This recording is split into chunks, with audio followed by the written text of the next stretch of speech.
A medieval warhorse cost 6.5 years of a skilled worker's wages, just the horse.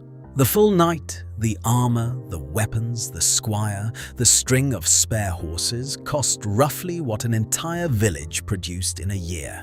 And his direct descendant on the modern battlefield, the main battle tank, costs up to $24 million in current export deals. Here's the strange part. Across 800 years, the ratio has barely moved. Then and now, one unit of heavy cavalry costs about the same absurd multiple of an ordinary worker's output.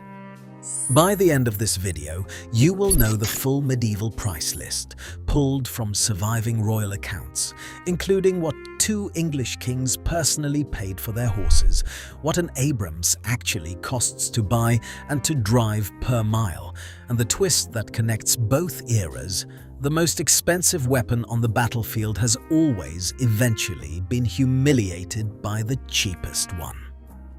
Start with the horse, because the horse was the engine. The medieval warhorse, the destrier, was not a horse in the way a farm animal was a horse. It was a purpose-bred, specially trained combat platform, big enough to carry an armored man at speed, aggressive enough to stay controllable in a melee, rare enough that breeding operations existed just to produce it. And the prices in the surviving records treat it accordingly. An ordinary riding horse, a roundsea, cost around £8. A destrier averaged £35, with good ones reaching £80. To put those numbers in scale, a skilled labourer in this period earned £2 to £3 a year. A £40 warhorse represented roughly 2,400 days of skilled work, 6.5 years of wages for one animal. In today's terms, historians who've attempted the conversion put a quality destrier somewhere between £40,000 and £90,000, with elite animals beyond that, supercar pricing for something that eats, and the kings paid far above even that. In 1331, King Edward III paid £120 for a single warhorse. In 1377, Richard II rode to his coronation on a charger valued at £200, 100 years of a labourer's wages under one teenager. Now, the detail that turns this from trivia into economics. A knight didn't own one warhorse. On campaign, a knight was expected to bring around 4 warhorses because horses in combat get killed, injured, and exhausted, plus a palfrey for ordinary riding, plus pack horses for the equipment. The horse bill alone, before a single piece of steel, could exceed £100. 50 years of a worker's wages standing in a stable, eating. Eating is its own line item. A surviving account records the cost of keeping a single earl's warhorse for 82 summer days at nearly 37 shillings, grain-fed, groomed, maintained like the precision equipment it was. And the market knew exactly what it had. Between 1210 and 1310, warhorse prices in England roughly doubled. A century-long arms race inflation, as armor got heavier and the horses needed to carry it got bigger.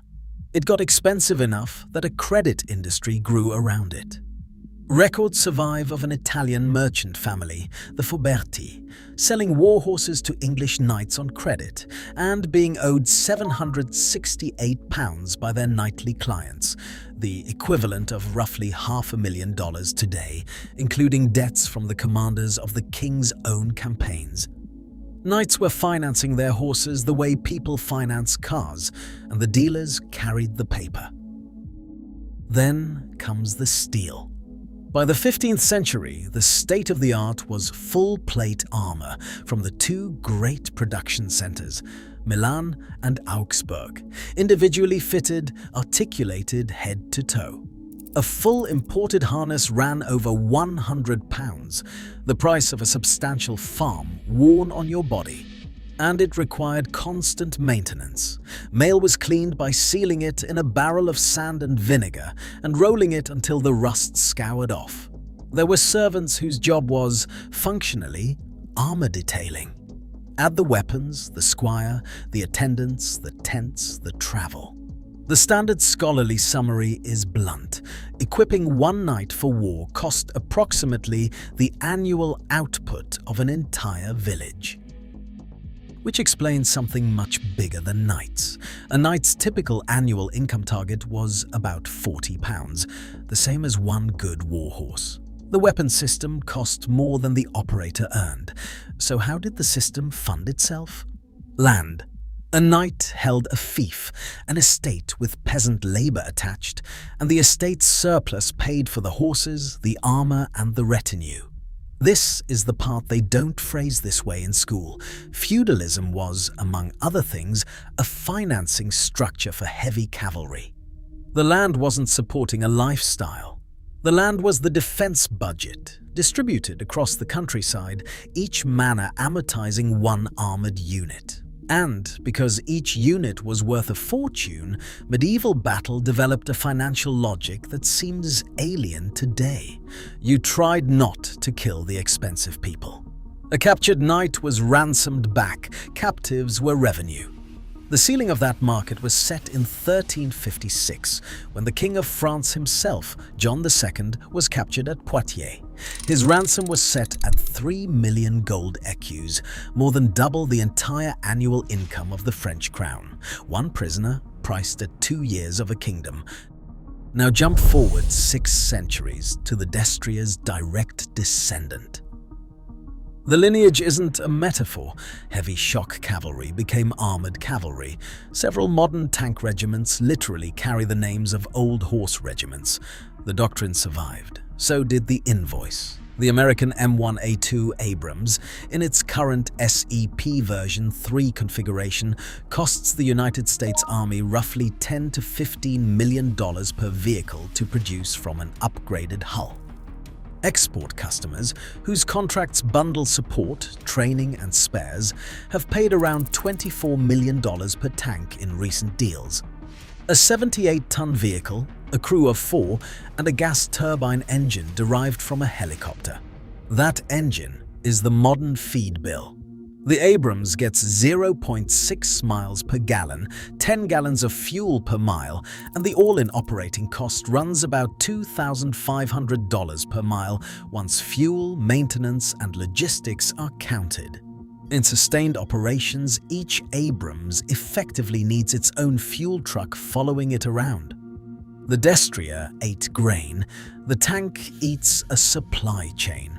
Same problem, bigger stomach.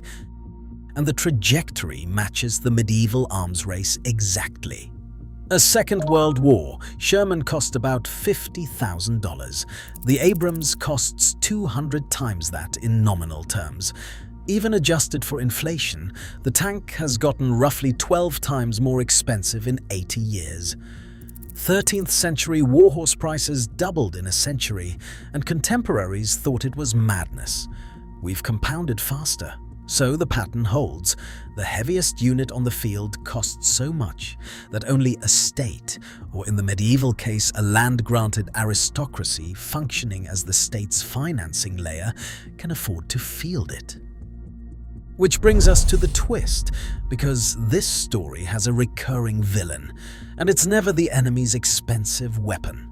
It's the cheap one. The knight's economics were not destroyed by a better knight. They were destroyed by the longbow and the pike, weapons costing a fraction of a percent of the system they defeated, operated by commoners. At Crécy and Agincourt, arrows that cost pennies brought down horses worth 6 years of wages, and the ransom and glory economy of heavy cavalry bled out on the field. Once a cheap projectile could reliably kill the expensive platform, the platform's price stopped being an advantage and became the size of the loss. Now listen to the United States Army describe its current problem, because the wording could come from a chronicle.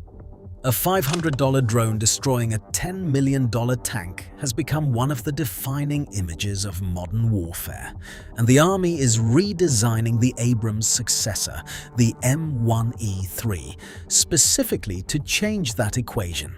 Lighter, harder to detect, with active protection designed to swat the cheap threat out of the air. The longbow is back. It just flies itself now. 800 years, and the accounting hasn't changed. The most expensive thing on the battlefield is also the most expensive thing to lose, and the entire history of warfare is cheap weapons hunting expensive ones, while the owners of the expensive ones invent new financing structures to keep fielding them anyway. Feudal estates then, defense budgets now.